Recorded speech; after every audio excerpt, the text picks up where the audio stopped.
S ವೀಕ್ಷಕರೇ, ಇನ್ನು ನೀವು ಕೂಡ ಗುರುಗಳ ಹತ್ರ ಮಾತಾಡಬಹುದು. ಟಿವಿ ಸ್ಕ್ರೀನ್ ಮೇಲೆ ಲಭ್ಯ ಇರುವಂತಹ ನಂಬರ್ಸ್ಗೆ ಕಾಲ್ ಮಾಡಿ ಗುರುಗಳ ಹತ್ರ ಮಾತಾಡಿ. ಎಸ್ ಗುರುಜಿ, ಒಬ್ರು ಕಾಲರ್ ಇದ್ದಾರೆ, ಲೋಕೇಶ್ ಅಂತ. ನಮಸ್ತೆ. ನಮಸ್ತೆ. ಗುರುಗಳಿದ್ದಾರೆ, ಮಾತಾಡಿ. ನಮಸ್ತೆ ಗುರುಜಿ. ನಮಸ್ತೆ, ಹೇಳಿಪ್ಪ. ಆಯ್ತು, ಹೇಳಿ. ಡೇಟ್ ಆಫ್ ಬರ್ತ್ ಹೇಳಿ ಮಗುದು. 2/4/25.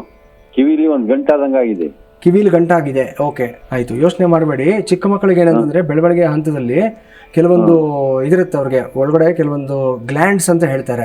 ಅಡಿನಾಯ್ಡ್ ಅಂತ ಹೇಳ್ತಾರೆ, ಆಮೇಲೆ ಕಾರ್ಟಿಸೋಲ್ ಅಂತ ಹೇಳ್ತಾರೆ. ಈ ಕೆಲವೊಂದು ಗ್ಲ್ಯಾಂಡ್ಸು ಒಳಭಾಗದಲ್ಲೂ ಟಾನ್ಸಿಲ್ಸ್ ಅಂತ ಹೇಳ್ತಾರೆ ನೋಡಿ. ಕೆಲವು ಮಕ್ಕಳಿಗೆಲ್ಲ ಟಾನ್ಸಿಲ್ಸ್ ಆಪರೇಷನ್ಸ್ ಅಂತೆಲ್ಲ ಮಾಡಿಸ್ತಾ ಇದ್ರು ಹಿಂದಿನ ವಯಸ್ಸಿನಲ್ಲಿ ಅಲ್ವಾ. ಇವೆಲ್ಲ ಕೆಲವು ತಾನೇ ಬೆಳೆಯುತ್ತೆ, ತಾನೇ ಕರಗಿ ಹೋಗುತ್ತೆ. ಇದು ಶರೀರದ ಒಳಭಾಗ ಆದ್ರೂ ಇರಬಹುದು, ಹೊರಭಾಗದಲ್ಲಾದ್ರೂ ಇರಬಹುದು.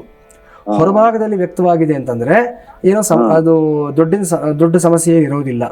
ಒಳಭಾಗದಲ್ಲಿ ಇದೆ ಏನಾದರೂ ಸಮಸ್ಯೆ, ಒಂದು ಓವರ್ ಗ್ರೋತ್, ಎಕ್ಸ್ಟ್ರಾ ಗ್ರೋತ್ ಆಗಿದೆ ಅಂತಂದ್ರೆ ಅದು ನಮ್ಮ ಹಿಂದಿನ ಕರ್ಮದ ಒಂದು ಫಲಿತಾಂಶ ಅಂತ ಹೇಳಬೇಕಾಗುತ್ತೆ. ಯಾಕಂದ್ರೆ ಒಳಭಾಗದಲ್ಲಿರುವಂಥದ್ದು ನಿವಾರಣೆ ಮಾಡಬೇಕು ಅಂತಂದ್ರೆ ಕೆಲವು ಸಲ ಸರ್ಜಿಕಲ್ ಟ್ರೀಟ್ಮೆಂಟ್ ಕೊಡಬೇಕಾಗತ್ತೆ. ಅದು ಸಮಸ್ಯೆ ಜಾಸ್ತಿ ಆಗುವಂಥದ್ದು. ಹೊರಭಾಗದಲ್ಲಿರೋದ್ರಿಂದ ಇದನ್ನು ಹೆಚ್ಚಿಗೆ ಗಾಬರಿ ಪಟ್ಕೊಳ್ಳುವಂಥದ್ದು ಏನೂ ಇಲ್ಲ. ಇರಲಿ, ಹುಡುಗನ ಜಾತಕದ ಪ್ರಕಾರ ನೋಡ್ಬಿಟ್ಟು ನಾನು ನಿಮ್ಗೆ ಹೇಳ್ತೀನಿ. ಮಗ ಹುಟ್ಟಿರುವಂಥದ್ದು ಚೈತ್ರ ಶುಕ್ಲ ಪಂಚಮಿ ದಿವಸ, ಬುಧವಾರದ ದಿವಸ. ನಾನೊಂದು 3 ನಕ್ಷತ್ರ ಹೇಳ್ತೀನಿ, ಬರ್ಕೊಳ್ಳಿ. ಪುನರ್ವಸು, ವಿಶಾಖ, ಪೂರ್ವಾಭಾದ್ರ. ಬರ್ಕೊಂಡ್ರ? ಈ 3 ನಕ್ಷತ್ರಗಳು ನಿಮ್ಮ ಮಗನಿಗೆ ಕ್ಷೇಮತಾರೆ ಆಗತ್ತೆ, ಅಂದ್ರೆ ಆರೋಗ್ಯ ಸುಧಾರಣೆ ಆಗ್ತಕ್ಕಂಥ ನಕ್ಷತ್ರಗಳು. ಈ 3ರಲ್ಲಿ ಒಂದು ನಕ್ಷತ್ರ ಇರುವಂಥ ದಿವಸ ಧನ್ವಂತರಿ ಮಹಾವಿಷ್ಣು ಸನ್ನಿಧಾನ ಎಲ್ಲಾದರೂ ಸಿಕ್ಕಿದ್ದಾದಲ್ಲಿ ಅಲ್ಲಿ ನೀವು ಅಭಿಷೇಕವನ್ನು ಮಾಡಿಸಿ ದೇವರಿಗೆ. ವಿಷ್ಣು ಸೂಕ್ತದಲ್ಲಿ ಅಭಿಷೇಕವನ್ನು ಮಾಡಿಸಿ. ಮನೆಯಲ್ಲಿ ಒಂದು ಅಮೃತಬಳ್ಳಿ ಗಿಡ ತಗೊಂಡು ಬಂದು ಅದನ್ನು ನೆಟ್ಟು ಬೆಳೆಸೋದನ್ನ ಪ್ರಯತ್ನ ಮಾಡಿ. ವಿಳ್ಯದೆಲೆ ಬಳ್ಳಿ, ಅಮೃತ ಬಳ್ಳಿ, ಇದೆರಡನ್ನೂ ತಂದು ಮನೆಯಲ್ಲಿ ಬೆಳೆಸಿ.